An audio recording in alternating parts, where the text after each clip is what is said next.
Shoo-doo-bop. Sunday bites and tidbits.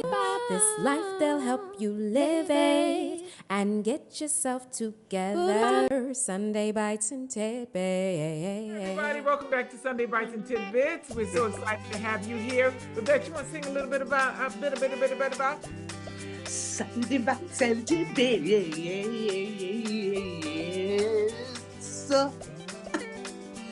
Okay. Oh, that one. I may not look like you, but you're so right. I'm just so excited about today's guest, right, guys? This is something that we've never had on the show before, and it's going to be so great to talk to. Oh, I call him Dr. Lucky. I'm going to let him pronounce his name because I don't want to mess it up. Lakshman Mulpuri. Lakshman Oh, okay. I thought you were going to let him do it. Well, I just wanted to see if I could get it, to see how close we get it. But we're just going to have him jump in because there's a lot to talk about because I don't know anything. I've never met a vegan optometrist and the importance of it and how it benefits us. What about you? Oh, I'm excited. No, Yeah. I'm very excited. I want to know, I want to ask him some questions specific to macular degeneration as well, and things and how diet can do with that. But I thought his name was really Lucky. Wow, that's not his actual name. Dr. Lucky. Well, let's welcome on Dr. Lucky. All righty, so hello, Dr. Lucky. Hey y'all, happy to be here. I'm happy to be here. I'm good. I'm excited to get into a lot to talk about. I mean, you know, they say may you live in interesting times, but we certainly are in some, and I think we got a lot of exciting things to talk about today. So was Dr. Lucky in New York when we were at the at the Brooklyn Veg. Right. Yes. At Veg Fest. We were all stuck inside. It was raining. Everybody's trying to protect their hair. Yeah, that's what that was us. That was us. Right. Yeah. So how are you? I'm doing great. You know, the funny thing about any type of advocacy is sometimes it ebbs and flows, right? So, you know, last month, you know, obviously towards the end of the year, the festivals, as y'all know, get a little, you know, quieter because they start getting colder outside. But I was actually at the Chicago Marathon helping work with Switch for Good, which is one of the organizations I love Switch for Good. They're great. I know, Yes. and they're doing great work. And Yeah. so it's so funny because I remember when I used to talk about this stuff a couple of years ago, people would look at me like I'm kind of crazy, like switching away from dairy. And now, you know, I talked to probably 300 to 400 people on Saturday. And I can't tell you how many people are like, I'm already dairy free. You don't got to ask me twice. You're going to ask me twice. And Nice. you know, that recently, especially because it's getting a little darker and colder here in the Midwest, you know, that's what's really been fueling me a little is remembering that, you know, there's a lot of folks who are changing their lifestyles in the direction that we hope they go. Yeah. Some might not be doing so vocally, right? But folks are making the change. Well, a lot of them are also finding that their bodies can no longer tolerate. Thank you. I was about to say, Tara, I'm right with you on that. 1,000%. 1,000%. Yeah, I think we assume we're all, you know, 15, 16 years old. You know what I'm saying?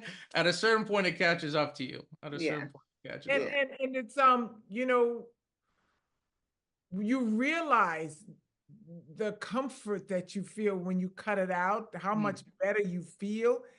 And I have a friend of mine who was just telling me that he just came back from visiting his family and his aunt makes this delicious pound cake. And he's like, man, these cakes are so good. Right. So she gave me half the cake and I just decided I'm going to take my lactose pills because I just have to eat the cake.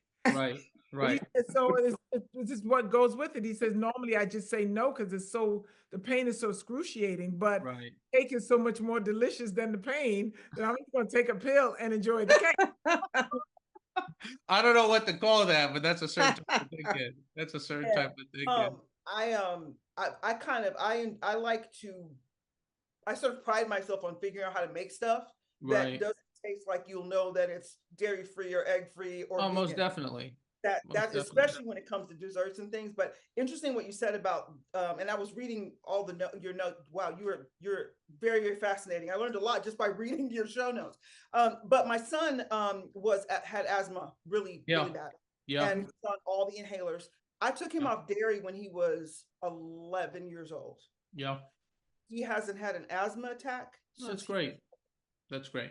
And I 100% contributed, attributed to the fact that the dairy, was removed. And I think that being lactose intolerant though doesn't discriminate by age. I mean, no. Sylvia, the same thing happened to me. I had eczema and asthma. Yeah. And as soon as I got off the dairy, all of it went away. And you had eczema? Huh? You had eczema? I had eczema.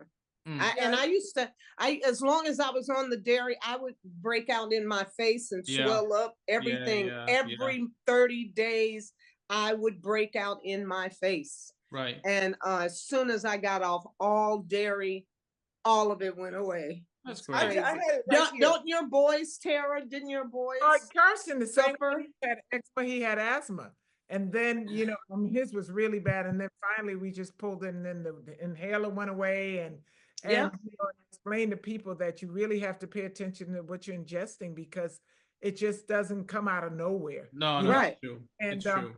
But I want to let us start diving in. Now you're an optometrist. Ophthalmologist. Now, what's I'm a resident physician ophthalmology. So ophthalmology is obviously optometry's job is to kind of help serve as, I'd say, you could say the primary care providers of ophthalmology, but really they're not medical doctors. So we go to medical school, then we do residency, which is another 4 years, right? And then sometimes we'll do some specialization on top of that. And really, we are your comprehensive doctor. Not only are we the folks who diagnose disease, but we're the ones who treat it. We're the ones who sometimes, if we need to operate in order to help folks see better. So anything that relates to disease, really, that's what we do in ophthalmology.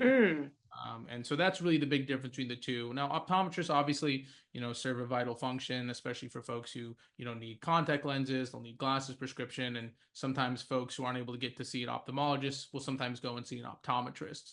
So, but yeah.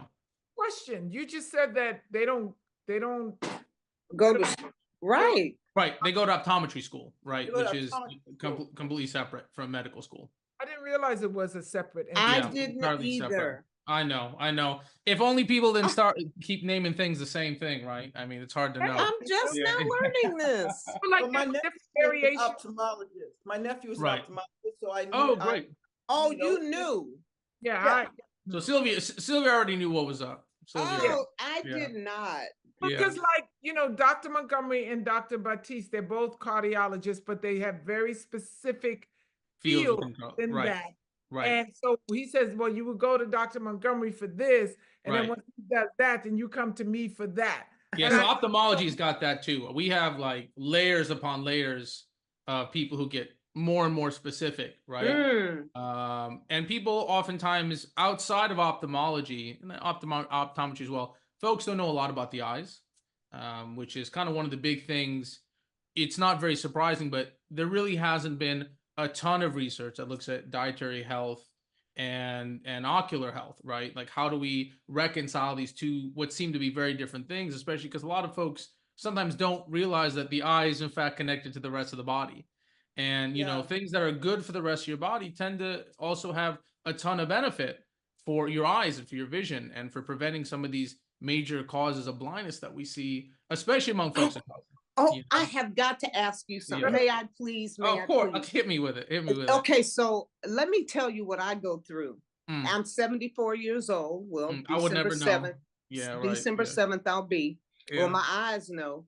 And I noticed that when it is time for me to cleanse, basically fast, food abstinence, I will start getting the teary eyes. As soon as I go on a cleanse, it all goes away. Really and truly. Wow. That is that. And that's been going on for a while. If I get too mucus stuff, too inflamed, my eyes will tear. I need those little what do you call those little lid scrubs? Cotton ball things. Yeah. And as soon as I cleanse 10 days or longer, all of it clears up. Wow. And here's the thing too. Remember, I had mentioned earlier, there's a lot of stuff we don't know. There's a lot of research as it pertains to diet and eye health. Now, when we had all talked a couple of months ago, even then, kind of what we had published, which is just now getting noticed among other ophthalmologists, right? Looking at dietary patterns and how it relates to cataracts, diabetic retinopathy, and age-related macular degeneration. Those are really the big three for folks, and glaucoma is another one as well for why folks have blindness. I say all that to say that a lot of what I wrote there really isn't pulling from a lot, because there isn't a lot. And it's very possible that there's a relationship between diet and a whole host of other diseases in the eye that we haven't talked about because we just don't know. The research hasn't been done there. And, we know why. I mean, a lot of times, folks really want to focus on what can I take right now? What can I do right now in this moment to help alleviate a problem? And let's be honest, certainly medicine has its place. We all know that. We know a lot of folks who need it.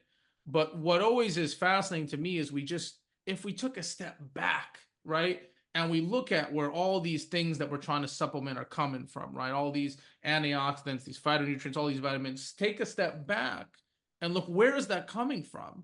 We can get a good sense, these are the types of foods I should be eating, right? These are the types of things I should be eating. And when it comes to the eye tells us what it wants, right? Yeah. And what it wants are these things called carotenoids, lutein, zeaxanthin, mesozeaxanthin. Try saying that fast 3 times. I dare you. Now, so that I can understand you, because you're talking a whole nother language. Now, so I'll make it easy. So we got these 3 pigments, right? And they are concentrated in the back of our eye, in the part of our eye that's really important for our central vision. The fascinating thing about these pigments is we can't make them. The human body cannot make them. So where do we get them from, right? We get them from what we eat. So these 3 things I just talked about, right? We can only get them from the food that we have. So if you're telling me, right? Name those 3 things again. Lutein, zeaxanthin, and then mesozeaxanthin, which is a derivative. Again, it's all gibberish. But the important thing is lots of leafy greens, right? Lots of colorful fruits and vegetables, right? Right. I always joke when I give my talks, right? But the blacker the berry, the sweeter the juice, right? And that really holds when it comes to food, when it comes to fruit, when it comes to all these types of things. We want these pigmented fruits and these pigmented, vegetables, because they give us a lot of benefit in things that you can't really find in a pill, right? An injection. And truthfully, you can't sustain getting pills and injections all the time when you're missing out on that foundation to build your home of health, right? That's what we really need. Wow. The reason I kind of am aware is a couple of reasons I'm aware. I started wearing glasses when I was about 10 years old. Wow. Because I was born with a lazy eye.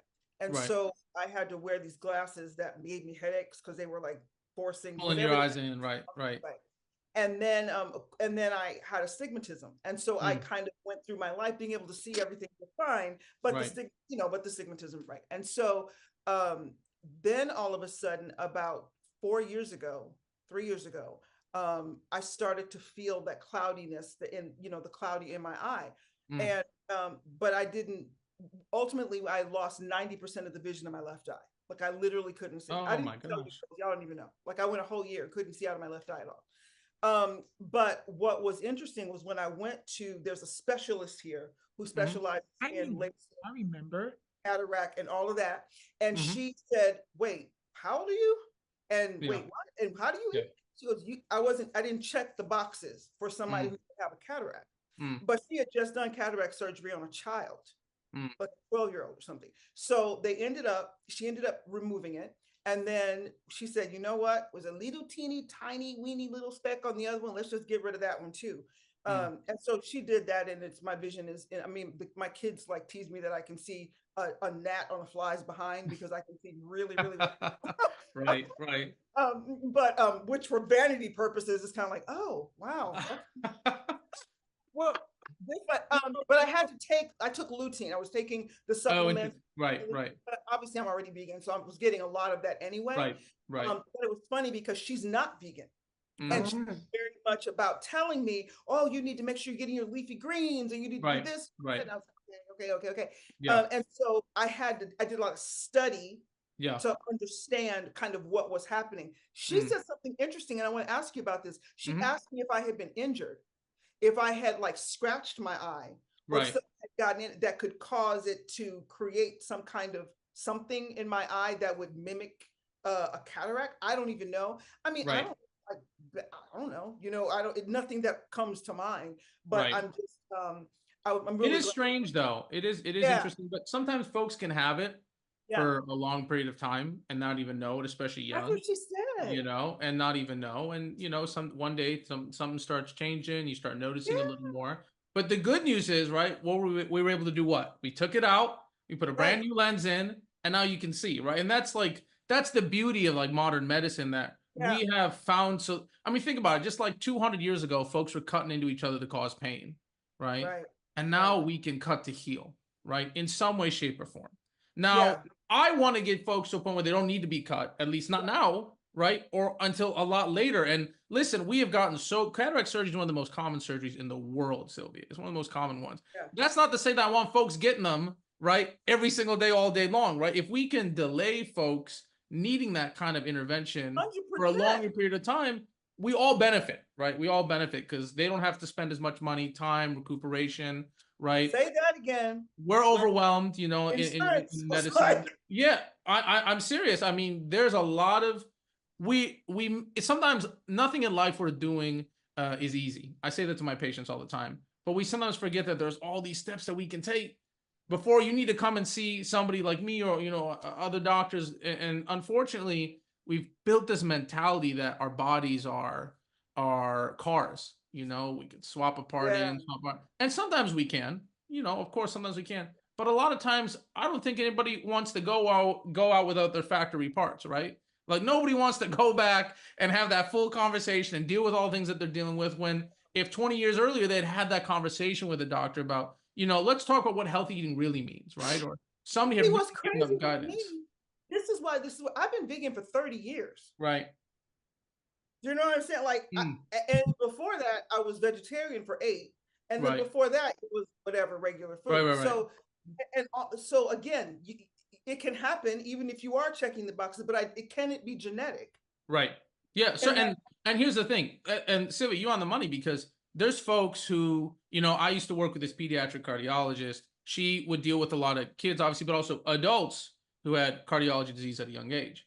Right. And one of the big things, if you look at these folks, is they're a higher risk from a number of complications, which is why, obviously, you know, you're a little bit different case because cataracts are a little different than a systemic disease. Right. But these folks, if you're able to get to them earlier through lifestyle intervention, you can prevent all sorts of complications that they might have to go through because they're already a higher risk, right? Because they've got to go through all this. About preventative, is there a world where making an adjustment now can reverse some things, particularly when we start talking about MACD dry and MACD wet? Like, it's a good question. Unfortunately, a lot of the research we have shows that once things start developing, right, you got to do everything you can to make sure it doesn't get further. But we can't go back. We can't go back. And that's just for the research that we have. Now, when it comes to something like diabetes, we don't really know. The jury's out because there's not enough information. But we all know in the group that tons of people, even anecdotally, not even literature. I mean, I can talk to you days about the science, right? But we know folks who were 10, 20 years with diabetes, horrible complications, who had made a substantial change in their lifestyle. And I mean, now it's like nothing almost happened. Now, obviously, the body went through some stress, but they're in a place where they don't have to take 15 different medications. They don't have to take all these, you know, all these injections. They're in a better place than they were before. And I mean, isn't that what this is all about? We want folks to just live a happier, healthier life. Right?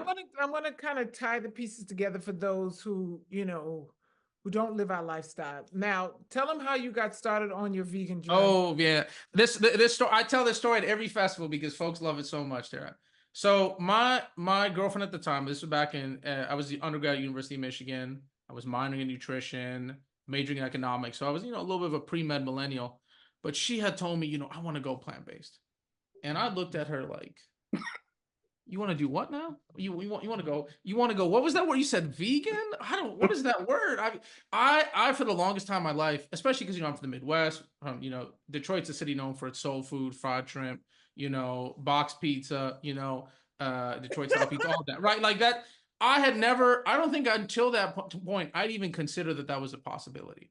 So, you know, me being, you know, there's a reason why men have a lower life expectancy. We're stubborn. All right. I promise we're stubborn. So she came and told me, she said, I want to do this. And I said, you have to be outside your mind. I'm not doing what I would never. And I actually I didn't talk to her for 3 days because I was so upset. I was like, how dare you try to come after, you know, these fundamental parts of who I am, right? Like my culture, right? Like what I consider to be part of my identity. And so, you know, I said, listen, you know, I'm a minor in nutrition. Like, let's talk it out. I'm going to bring all this information to you, and we're going to talk a little more about why you're wrong and I'm right. But, you know, the more I looked, the less and less convinced I became of that worldview I held, which is, right, it's important. It's important to have humility, right? Pride is the devil. And I think that in many ways, we have to acknowledge that we don't know everything, right? And when you come to it with an open mind, you're always going to come away, right, learning something than if you're talking the whole time and trying to tell somebody else what you know, you don't know, you'll learn something. So after that, you know, I said, all right, she was from Vegas. So we went to Vegas to visit her family. And I told her dad, I remember, I said, all right, 1 week, I'm gonna do everything I want. I had 3 buffets, Chick-fil-A 10 times. I went through Vegas was scared of me by the time I was done. I almost needed a wheelchair to get out of the buffet. And then I told her dad, I said, I'm done after this. And he was like, he was putting money on with her younger brother, like, oh no, he's not, he'll be back. And after that, I was done. Wow. And, you know, it's been 7, 8 years now. And I honestly cannot imagine ever even going back. Love that story. That's great. That's a great story. Yeah. So let me ask you this. So now you're vegan, but and this is in college, so you were not pursuing your profession yet. No, right? I was still an undergrad. I was really still getting a sense of what it meant.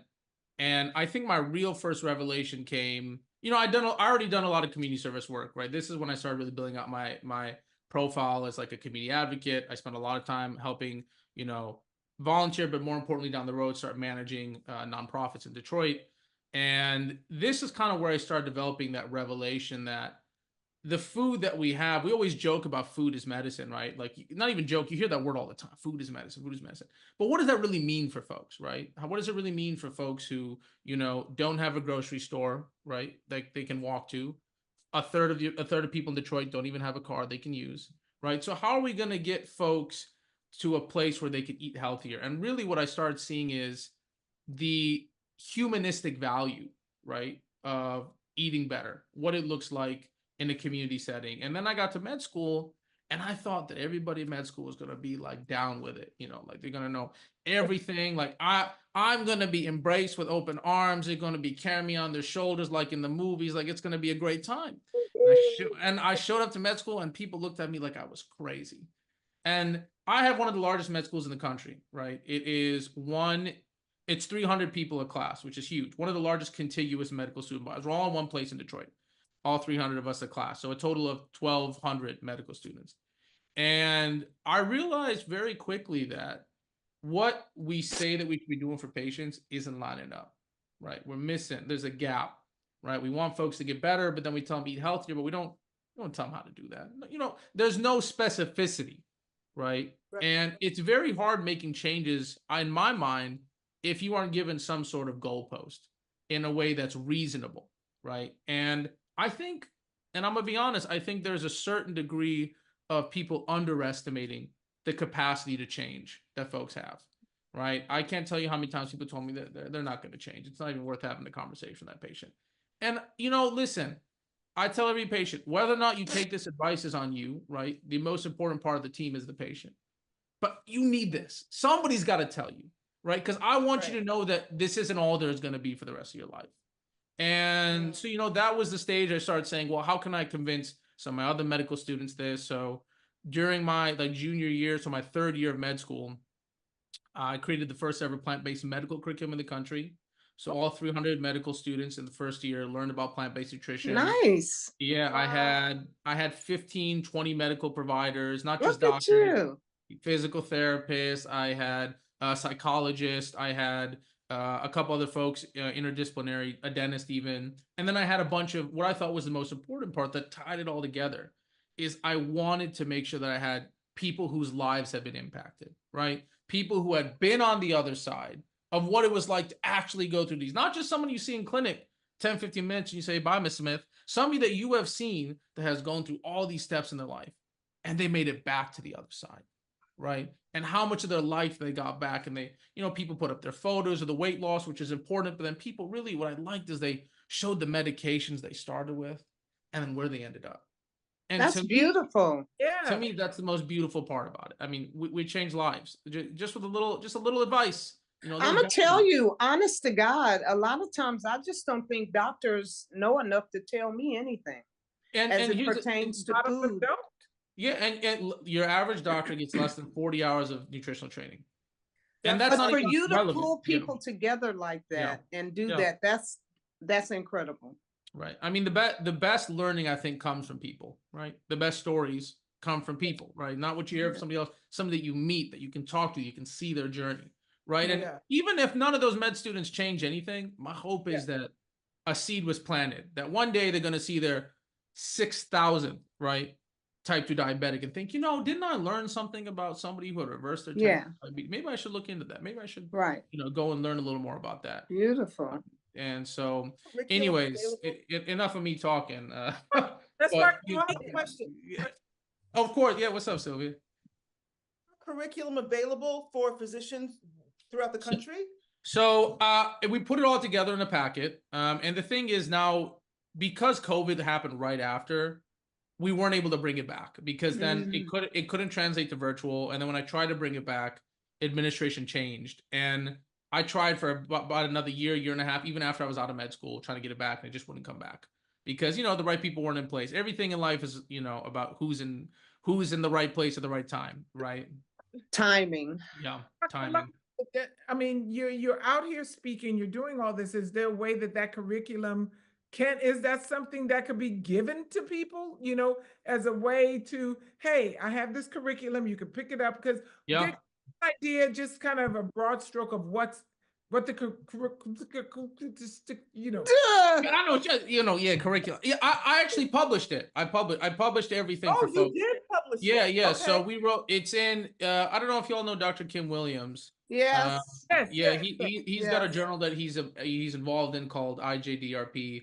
Long story short, essentially, I wrote it all out. How we started. How do you get more nutrition, and not just in med school, any sort of undergraduate curriculum. How do you get folks to get more involved in plant nutrition, and ultimately, how do you build towards a curriculum? So we published that. It's honestly, it's a good piece of work, and I think a couple of people have hit me up about it just because they got some guidance from it, and they tried to integrate more of that nutritional information into their own schools, into their own curriculums. And unfortunately, it's going to be a bit of a grassroots movement more than we like. And my focus kind of shifted from medical students to more on the community itself, which I think could really benefit from the knowledge in my time, a lot more than the medical students. But tell me.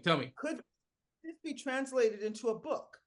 Could this be published other than just like a white paper or something that is available to, like, could this, and that's, we can talk about that after the show. Yeah. I just wanted you to talk about that. The second thing is, there is a doctor here. I live in Arkansas, and there's a doctor in Little Rock. No, I live in Fort Smith. Oh, Fort Smith. Okay. Yeah. You know Gigi? Does Gigi? Gigi? Yeah, I know Gigi. Y'all know Gigi. Raw food. Yeah, you know Gigi, Chef. But she's Little Rock. Is Gigi in Little Rock? She's from Arkansas. She's in St. Louis, and I spoke at one or two of her vegetables, but she was doing stuff down in Little Rock, Arkansas. So there's a doctor here named Eric Drollshagen.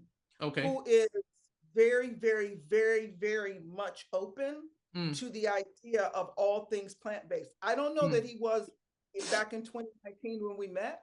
Yeah. But he is now. He's been treating my son who's on the spectrum. And he's seen things happen. We did a test. I don't even know if I told you girls this. We did a test. When I turned 50, we did a test. Y'all are all lying about your ages in this group. I'm telling you, there's something that's not. We did a test, and I had been talking about being vegan and being plant-based. I can bench press, 100 and whatever. And so, because protein, that's a whole other show. Right. But he did all my blood work. Oh, great. And what do you find? What do you find?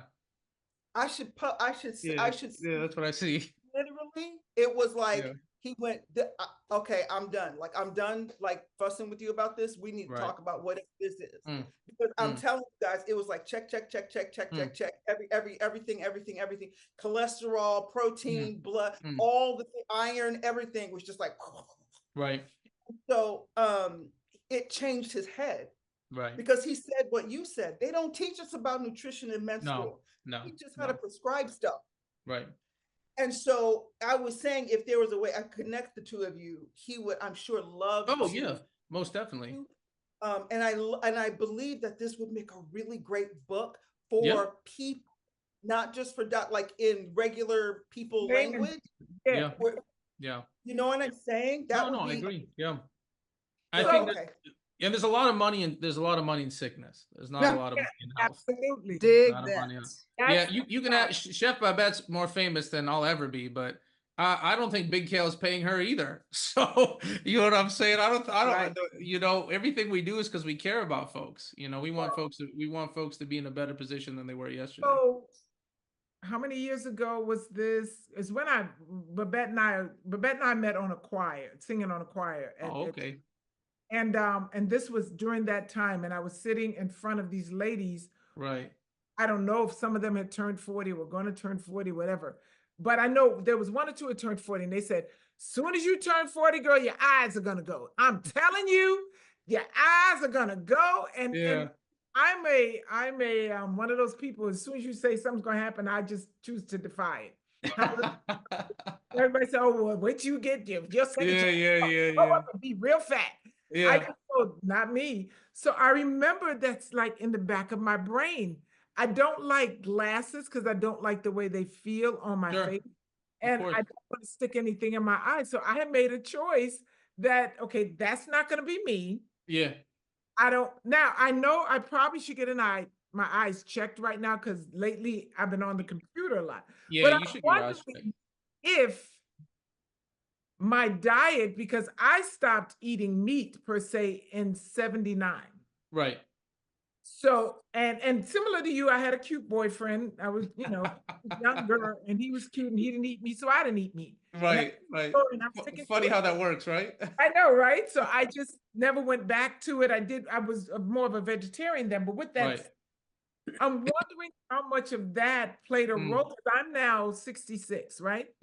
So I'm wondering how much of that played a role in me not having to, like, I can tell I probably could benefit for some readers every now and then. Yeah. Readers definitely, Right. But as far as glasses, I don't need them to drive. I don't need them to read. I don't need. It's a good question. A lot of times your eyes will change as we get older. It happens to everybody, just because the shape of the eye can change a little, the lens can change a little, like Sylvia and I were talking about cataracts. But you are right in the sense that there is research that is showing that differences in dietary patterns can lead to differences in when folks develop cataracts, if they develop cataracts, and how long it takes them to get there. And I mean, they looked at Chinese Buddhist monks or Taiwanese Buddhist monks, and they compared them, and they essentially said, okay, folks who are vegetarian, folks who are not vegetarian. And let me tell you, the vegetarian and non-vegetarian groups are like far healthier than anything we have here in the West. So anytime you see a group that you're looking at in a study, and the non-vegetarian group that you're comparing them to already is super healthy, and you still find a difference, that tells you that there's something there, because these folks already are doing everything they can be doing, and there's still a difference between folks who are vegetarian and non-vegetarian. Long story short, I think they found like a 30% decreased risk of developing cataracts among the Buddhist monks that were vegetarian. And that is like a preliminary study. They had a good number of folks that were enrolled in it. But that's starting to show that we know that what you eat affects your ocular health and affects the rest of your body, right? And the nice thing is you don't need to, my generation, and even I feel like nowadays everybody is so focused on trying to hack a diet. If you have this specific fruit at this time and you eat it 6 times a week, that's not how the human body works, right? It's a complex system. But if you have general principles, right? Lots of fruits and veggies, right? Stick away from high meat, stick away from barbecued meat, things that have a lot of heterocyclic amines, essentially stuff that can damage you, right? From too much cooking, too much barbecuing and smoking. And you stick away from those foods, stay away from the dairy, try to focus on the fruits and veggies. your life will be better for it, right? And it's not all or none, you know. That's why I went, you know, because you had asked one of the questions when we were kind of trying to figure out what we're going to talk about. For me, it was like, man, you're so young and idealistic, and you're just like, man, everybody tomorrow, if I could get it, I'd have them change the plan. But that's not how the world works. You know, folks are complicated. They got a lot going on in their lives. If folks can get even better from where they were yesterday and a step forward in the right direction, the research shows that you were already better off. Now, I'd like you to be 100%, but you have a goal to work towards. Remember, we talked about having a goal to work towards. And eventually you'll get there if you stick with it, right? You'll get there if you stick with it. And you it just makes you happy. It makes you happy. It gives you something to focus on to really like, because, you know, life is so hard, y'all. We all know this. There's so much that's out of our control, so many things that'll happen. And even with all the faith that we can muster in the world, even then it feels like it's not enough. Which is why I tell folks, if you can just take this one thing in your life, right? Really focus on it and do the best you can in it. I promise you it'll pay dividends in more ways than just your health. You'll feel better, right? Your mental game will get better because now you feel like you're working towards something, right? It gives you something to look forward to. And it helps you get past those times where things aren't going so well, you know? So the whole thing with you say eat carrots for your eyes. That's true. It's true. It's true. Mom and dad weren't wrong. You know, they don't eat too many carrots, but you know, there's turn orange. Yeah. Yeah. I mean, remember we talked about those colors, right? You know, the red, orange, those colors still matter. They still matter. Technically not really just carrots. It's not. It's the principle though, right? It's the principle. That's how they got them to eat carrots. You'll be able to see if you eat some carrots. Otherwise, you're gonna go blind. Man, I don't care. You trick people any way you can. Just get me more fruits and vegetables. I'm happy. I don't mind. I mean, I've been so excited to get you on here because Thanks, y'all. To really see the core, whoever thinks about outside of eating carrots. No, that's true. Correlation between a healthy diet, and your eyes functioning. You know, definitely about that and preventing all these problems. I mean, you know, because blindness happens a lot more than I think we realize, because it's not a very visible part of somebody's body. Right. I always say, like, geographically, the eyes are a very small part of the body, but symbolically, they're one of the largest parts of our experiences. Wow. And we miss that. I think we miss that because when you're talking to auntie, you're talking to some of your friends, it's hard to know what's going on in their vision. Right. Right. But for somebody else's life experience can be completely different just based on the vision that they're experiencing. And sometimes, especially when we're here in the US, but even across the world, a lot of times there's a lifestyle component that really can be hammered down in, because at the end of the day, fine, maybe something happens that was out of control, but at least you did everything in your power to give yourself the best chances to not having to maybe deal with that for right now. You can push it to later, or maybe not have to deal with it at all. I have a question. I'm sorry. No, that's it. I'm just talking. Okay, so there have been times I remember, over the years where I wake up and it feels like I'll go, oh, it's coming. My eyes getting blurred. And then I'll be driving. I go, what is that sign? I say, oh no, it's coming. It's time. But it comes and goes, right? It comes and goes. Well, right? and I remember sitting there going, okay, this is unacceptable. Yeah.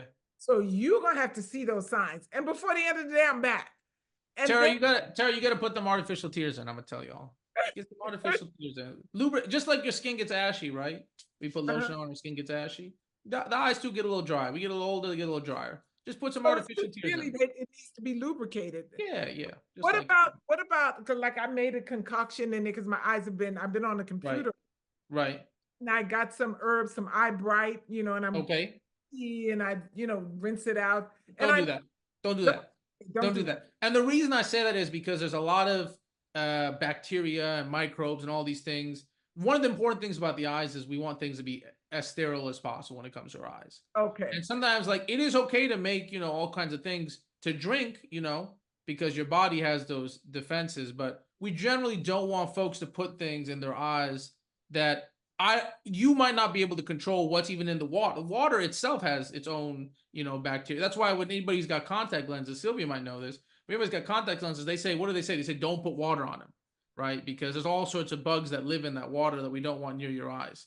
Yeah, you Now don't you have to can, spit on them either, which people do. Oh, they well, sure do. I do like yeah. Please don't do that. Please don't do that. Please don't do that. I use drops though because my eye, especially because we all do this so much now. Yeah. No, you're right. That's right. Yeah, And so, because and you I don't have blink my, as much. You don't blink I as have much. my blue light things that don't Okay. get the power, but they really, I notice significantly. I There you notice go. Okay, let's see. You got the glasses, Joe. Okay, look at when I, that. That's a good look. when Do I they don't. actually help though? Oh, I'm gonna tell you right now. When I don't wear these, when I don't wear something with that blue light or what, my eyes almost feel like they're swollen inside my head. When What's I do, important is you feel good, right? Because that's the most important thing about eyes, right? We want folks to yeah. feel good, right? And I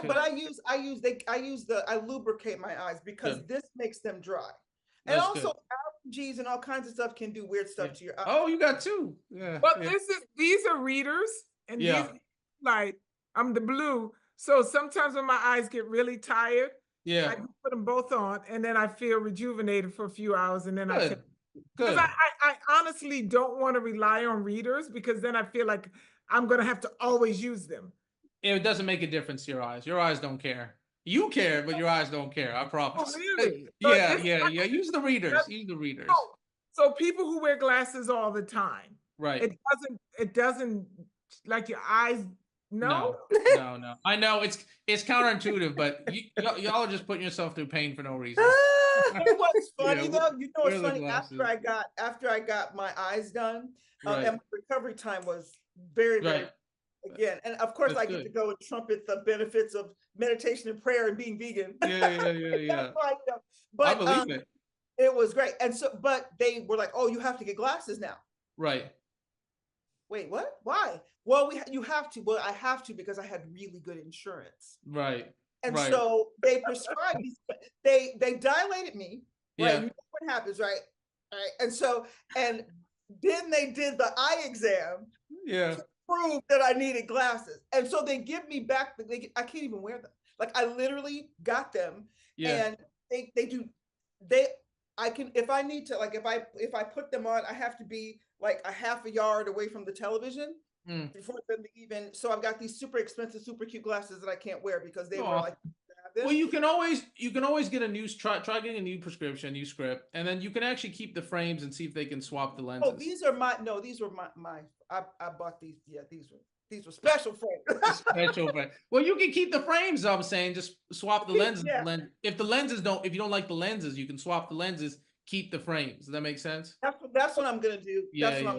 Keep the frames. I want one last question from me, and then I know we have to go. And I keep circling back to because macular degeneration, because a really good friend of mine who is very well known and whose name I won't call, gets shots in his eyes. Right.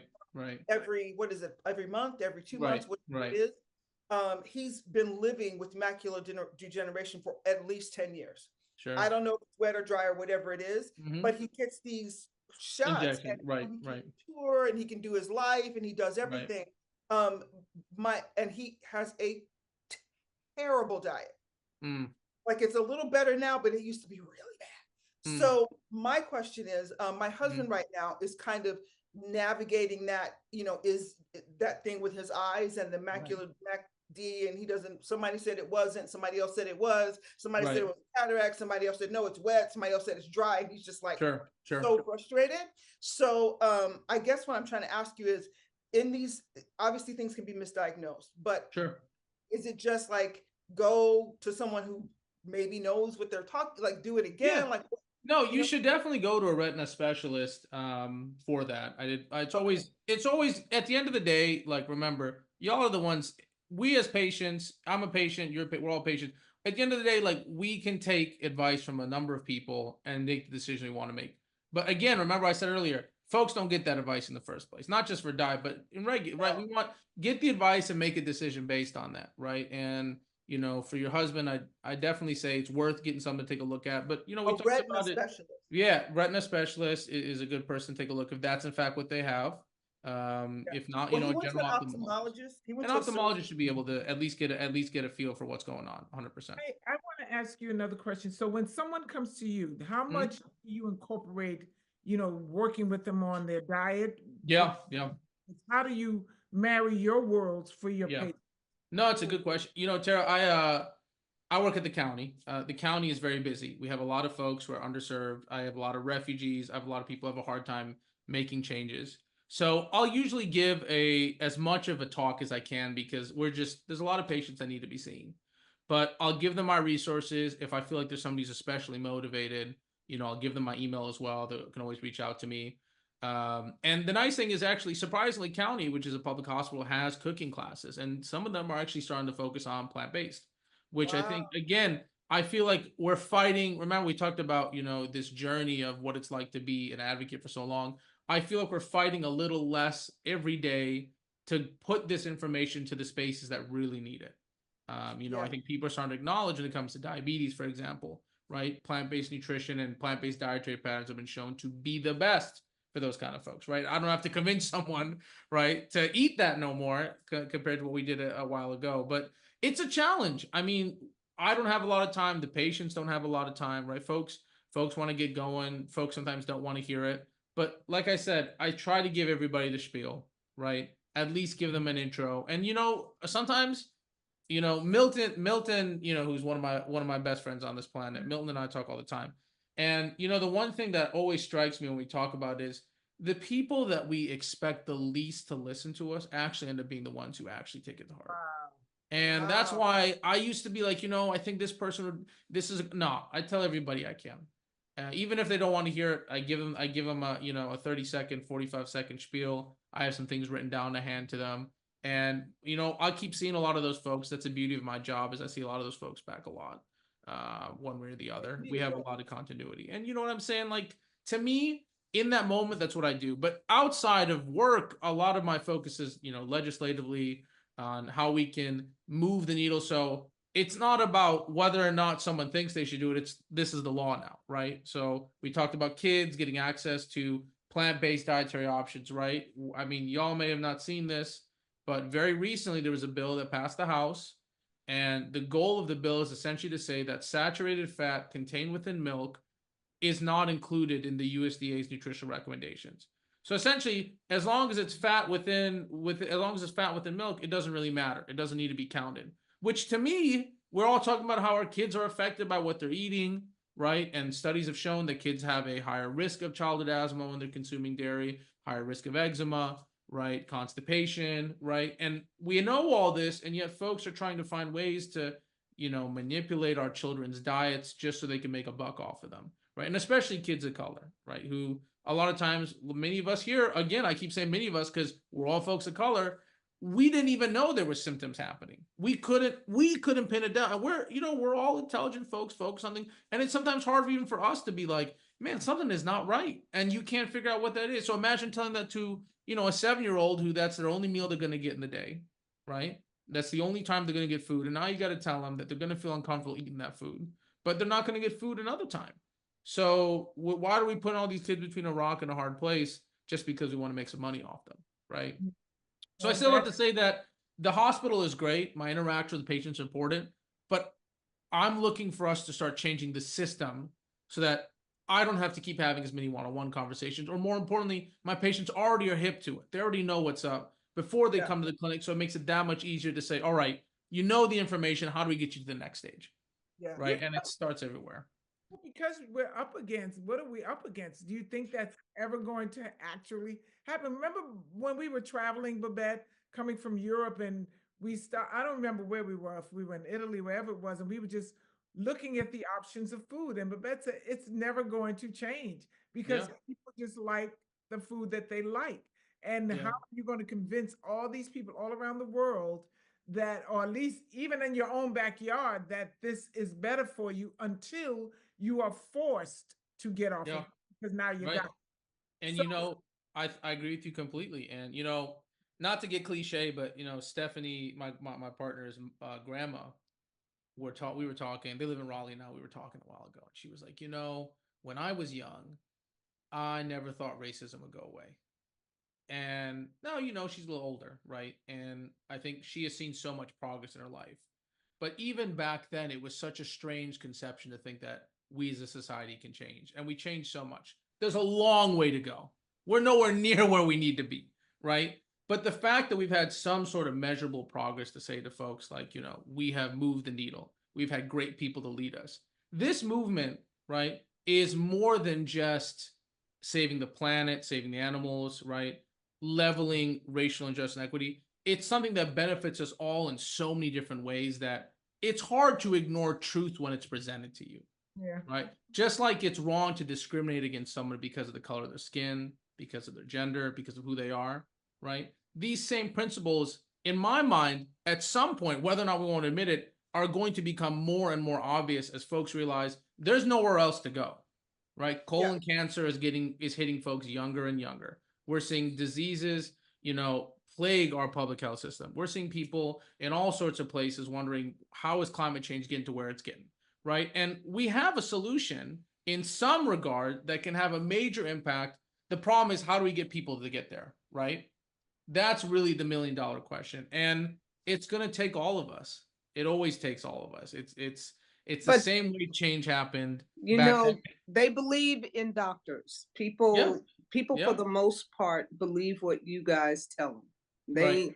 If a doctor says it, most of the time they're with it. Anybody else, not so much. It's funny you say that, though. I believe that greatly ignorance is what's keeping so many of us on the planet stuck. Ignorance and being misled, being misled. I like to think about it this way too, Chef Babette, that I always wonder is, someone like you, who so many people look into and look at and say, wow, look at all the great things you're doing. Think about how many people whose lives you have changed that you will never meet, that you will never know, that will never, ever get the opportunity to tell you thank you. But you have had this impact on even one person's life. To me, I know that probably in my lifetime, I can't change everybody, right?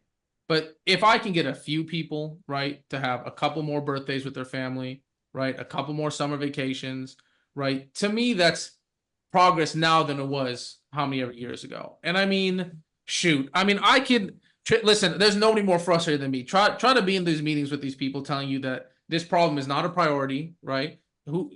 Kids can get plant-based milk anytime they want, right? All these nonsensical things they try telling me. At the end of the day, I have to keep reminding myself that there is some degree of progress happening.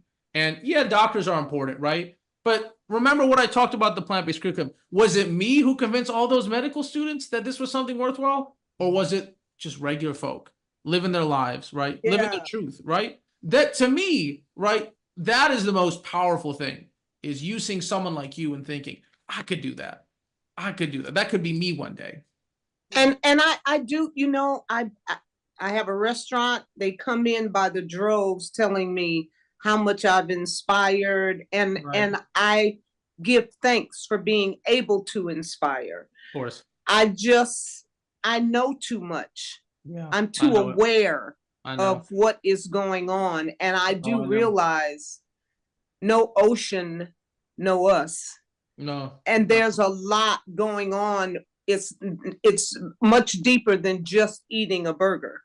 It goes so much deeper than just eating a burger. We really need to understand our connection and the decisions that each and every one of us as humans make. Right. There is a consequence to making that decision. 1,000%. And I guess for me being 74, of course, I'd like for it to change rapidly. So I'd see a whole bunch of good stuff before I transition in this human form. Right. But, I guess, I just keep serving my purpose and doing what it is I do, and giving thanks for the gift of life and sharing my outcomes. And it's always an honor to, learn from those who have come before you, right? And be inspired by those who came before you, because my optimistic outward self ain't always optimistic like this. Stephanie, she hears me rail against the world, like, I don't know how many times a day about 45 different things. Right. But I don't know. I think you're right. It's just what else am I to do? Just keep doing what you're doing. That's all we can do. We are, guys. This isn't on the fringe anymore. Right. We're on Right. Friends anymore. And you really don't know. There's a passage in the Bible where a prophet is saying, God, nobody's supporting me. I'm out here by myself and I need help. I think it was Elijah. And the Lord was like, there's 10,000 that you can't even see. And for us, what we're doing here, we don't know where this goes and how many people see it. You can't even go by the clicks and the likes and the shares because you don't really know how many people you're impacting. And Babette and I, all three of us were talking earlier about the oneness and how we're all connected. Just the fact that this conversation is happening means it's already resonating in the atmosphere. And so the more we do this and the more we talk about it and the more we give it our energy and our love and our life, the more it's going to resonate with everybody. We may not see it in our physical form, but we're only here. This is not even the most important part of life. This is just this part. So while we're here, we're getting a chance to revel in the excitement of the fact that we can have this conversation and we can talk about this in this way. That's amazing. That's progress. No, that's true. Exciting, you know? It really is. Yeah. Well, this is, I mean, he's got to come back. Yeah. I tried to give you all a little sampler. There was so much I wanted to say that we didn't get to. Yeah. You know, if you want to say, you want to tell us some more, anything else? Because we can always break it up in 2 parts. I mean, we can always do another day too, because I have kept y'all long enough. I've been on CPT for too long, and I appreciate that you all waited with me. But is there anything that you wanted to get out today that you said, oh, I really wanted to make this point, that you don't want to wait till the next time? No, I think I got everything I wanted to today. I mean, and here's the thing. The conversation with you all brought out a lot of me I didn't know I had. Things that I haven't really thought about. You know, even like, I wasn't thinking about Steph's grandma today. I can promise that one. I was thinking about and then she, just having her on my mind the past few days about, talking about change and progress really gets you in a certain type of mindset. But that's what good conversation does. It brings out the best out of all of us, right? And let me just ask you one last thing before we go to our last bit of, how has it changed your life? I mean, as far as eating your diet, how has it? Yeah, and slide that. You keep going further and further, either further away. You're getting smaller and smaller. Right here. I'm gonna stay big. Here. Very good. I'll really take up the screen. How has it changed my life? Well, I had mentioned to y'all before in private, but there was a period of time in my life, and I like to use this as yet again another illustration of how difficult it is to know sometimes what's going on in your body. But I was in my teenage years, and I started having some pretty bad intestinal pain. So much so that I had to go see a doctor. And then doctor says, go to a specialist. And then specialist says, go get imaging. Right. And the pain was so bad, they thought I had some serious, real serious conditions because of how much it was bothering me. I was in constant discomfort. My parents were worried. And, they did all the scans, did all the images, and everything came back, generalized inflammation, but nothing specific. Right. And around that time, now this was a couple years into this, I've been living with this, and the thing about pain is you get kind of used to it, but not in a way that's friendly, right? You get used to this pain so much that you're just bracing every time you feel it. And because of that, I think we sometimes try to live with it instead of getting to the roots of why we're having that pain. Now, we can't always, right? But sometimes being able to dive a little deeper with the right folks helps. And in my case, I think I was just lactose intolerant because I ended up swapping out my diet anyways around that time while I was fighting with my ex-girlfriend at the time. And, it's been 8 years now, and I can't even remember what that pain was like. Wow. And think about, I went through, and remember, I am a well-educated, privileged young man with a good access to the healthcare system. And all that, images, money spent, time, right?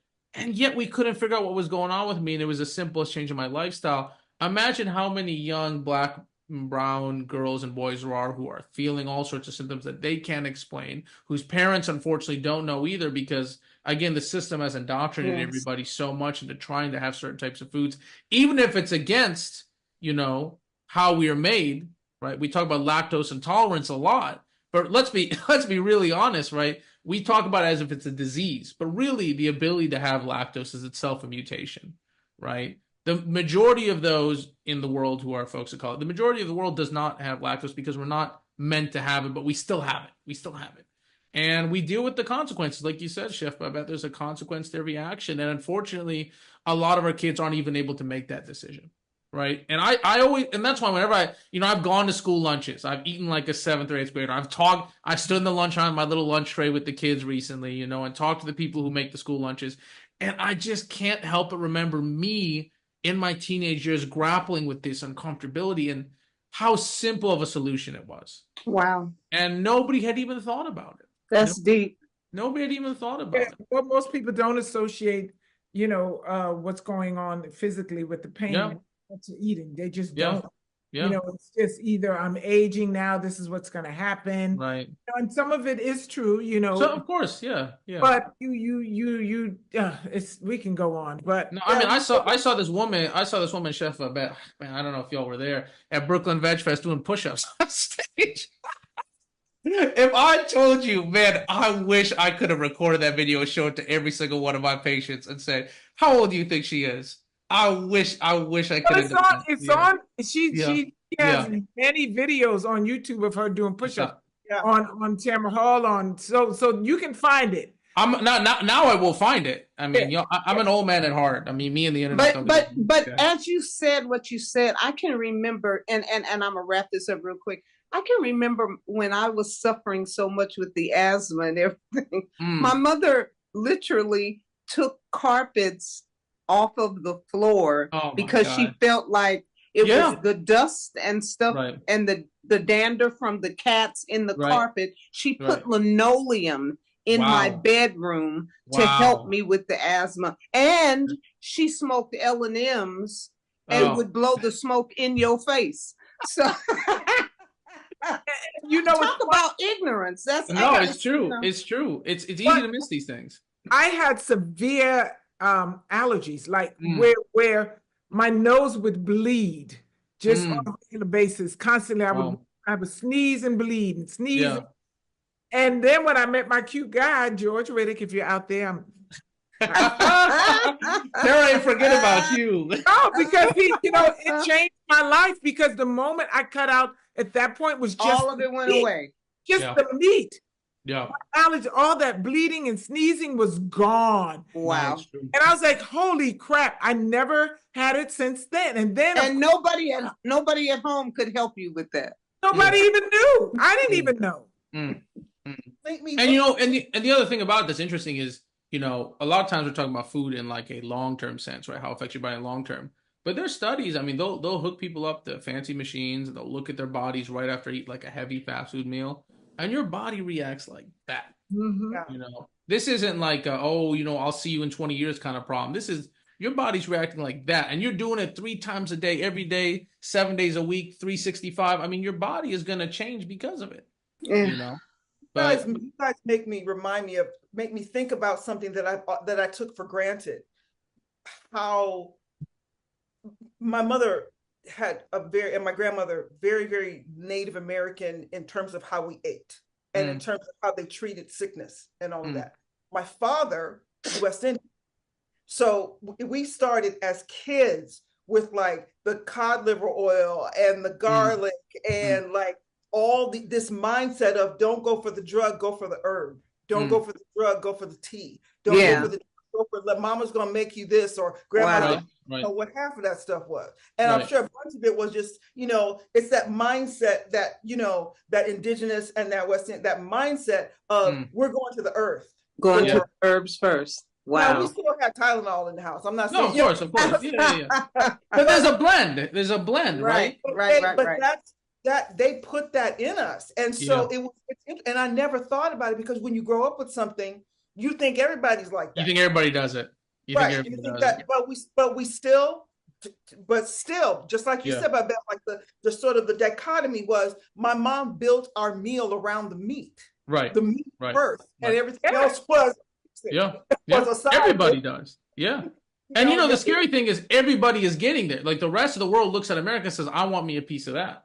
So you look at China, you look at India, right? What's happening? More diabetes, more heart disease, more rates of cancer, right? Folks are catching up to the US in the wrong ways. Right. You know, what's funny is we're getting to this point now where I think my hope is a lot of us, we all talk about decolonizing your diet because it's really true, right? Looking back at ancestral dietary patterns, I think does have benefit because you have to look at what were folks eating before a Western way of life came in, right? And change things up. And really, I mean, I'm fortunate, right? My culture still has a lot of plants, a lot of fruits and veggies, a lot of plants in our diet naturally, right? That we make in our curries. But a lot of folks, if you look back a couple generations and see what people are eating, right? It was nothing like this. And the second folks started changing, it was like that, right? Completely different people. And it's not even one or two places. I can point to how many different places across the world, right? I mean, like you said, ancestral roots has a role in kind of figuring out what were our ancestors eating before. And I'm not talking about, cavemen fighting people. I'm talking just a couple of generations, not even 2 or 3 generations ago, what were people eating back then? And I promise you, especially from, when you look at places around the world that have, lush forests, right? Great places to grow, lots of areas to grow all these types of plants. They did not eat like this, right? Hunter-gatherers failed hunting most of the time. Who was doing all the work? It was the women gathering all these, tubers and all these different things for the family, for the tribe to eat. And, you said a lot, ignorance is a great way to propel, right, the wrong thing. And unfortunately, folks just need to realize that, look a little further back, look at the real roots of what we're doing, and you see the results. You'll see it in a month. I don't even have to sell you on it, do it, come back in a month, get some blood work, and then we'll see how you look. And I promise you'll be doing better. You'll be doing better. Wow. I'm so glad you said that. Yeah, I'm gonna have to break this up. You have to break, but you have to break us up. You know what? Break it up into 2 segments. I thought you meant that we were done. I was like, I didn't want to leave you all. We are going to be done, but I'm getting ready to do a cooking class for those people that are right now my age, a little bit younger than myself, on all these weird medications, blood thinners. Right. And I just talked to an ex-sister-in-law and I said, look, we're going to do 30 days. Yes. You're going to do complete raw with juicing. I'm going to help you eat everything that you eat. Right. And we see what happens in 30 days. So no, that's the way to do it. That's the way I especially tell the men that because the men don't believe me. Right. And I said, you give me 30 days. 30 days. 30 days. And if you look at me in those 30 days and you say, I hate you, doctor. Like, I hate everything you did to me. Fine, I'm going to let it go. I'm going to let it go. But we both know. Yeah. They're going to be very happy in one department. Yeah. Oh, yeah, they sure you will be working again. Yeah, that's right. They got a whole movie about that, I heard. So especially when you start getting certain age, the plumbing is clogged up. That's right. And women are not happy. So we might want to fix all that. But this has been this can go on forever and ever and ever and ever. But I love the fact that, that it's really a correlation between what you're putting in and what you're seeing. Definitely. And if you want to see for a long time, you got to pay attention and remember that they go together. It's not marriage. That's right. Eat to see. That's what I tell folks.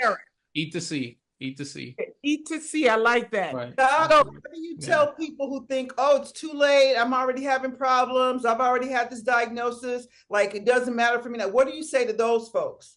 It's never too late. Oh, baby, the human body is intelligent. It's never too late. Give it love. Your body has so much resilience, and you just got to give it the right things. Give it love. No matter how late it is, if you can give yourself even a little more, benefit, a little more juice, metaphorically, right? I mean, what are we talking about, right? That's it. And the problem is, again, I think folks were losing hope because so much has been beating us down for so long. And that's kind of why I tell folks, here's something that you can focus on. Let's make this your thing, not my thing, your thing, right? And my hope is, for some people that gives them a little more, energy, pep in the step, get them through their day. And then, people are able to say, you know what, I did that. I made that change. And if it's hard for you to do it by yourself, get a change partner. Oh, get a partner, get a community, find people. I mean, you'd be surprised how many people there are on there. I mean, and we're all connected by the internet one way or the other. There's so many wonderful resources that take access of. You just need to be pointed in the right direction. And and I'm done talking, I promise. I'm reminded by how many people I've met that stumbled on this. You know what I'm saying? That just a YouTube video played that wasn't going to play. right? And to me, that's a travesty, because I think about how many people never got that chance, right? How many people never really got the opportunity to make that change or be told about it, and their life went the way it did, Yeah. But, give people all the chances they can to change. I have the question about the book. Tara, can I ask that question, or you can ask?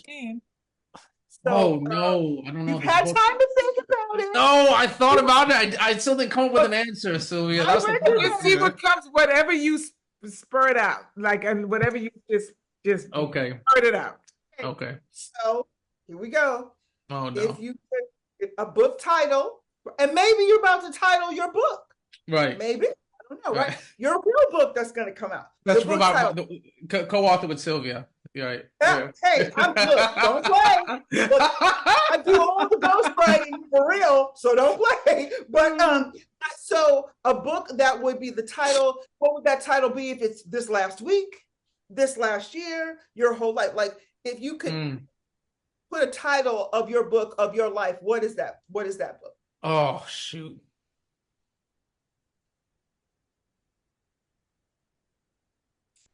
Y'all. All right. Let me think. All right, so I got something with roots in it, right? So I'm thinking, roots of change, building a healthy. I love that. Something like that. Roots of change, building a healthy home. Oh, seeds of the title of your book. No, I got it. Seeds of justice. That right. I like that. But even the roots of change, I love that too, because before you said that, I was thinking I see change, and you said the roots of change. There's no such thing as a coincidence. There's no such thing as a right. Or okay, tell me.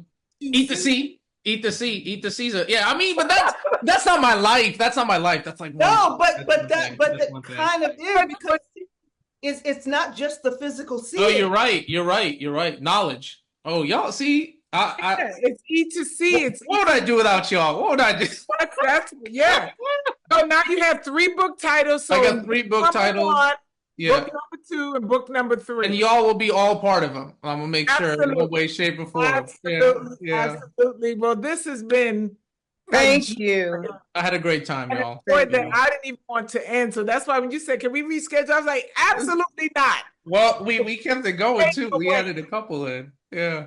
Stay awake, and then I'm gonna break, because normally our show's an hour, but when we start sending, because we can only do an hour on. Oh, I hear you. But we can break this up and make it 2 different. Most definitely, and we can do more. There's so much more to talk about. Yes. Yeah.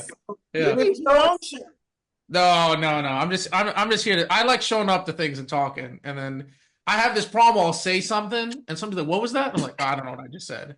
I just said it. It's gone. It's gone. Do you go? So you go places and speak, like if people. Yeah, I like going to Veg Fest, meeting folks, getting to know their communities. I do some work with Switch for Good. Just as they say, accent. That's it. I'm just here to talk.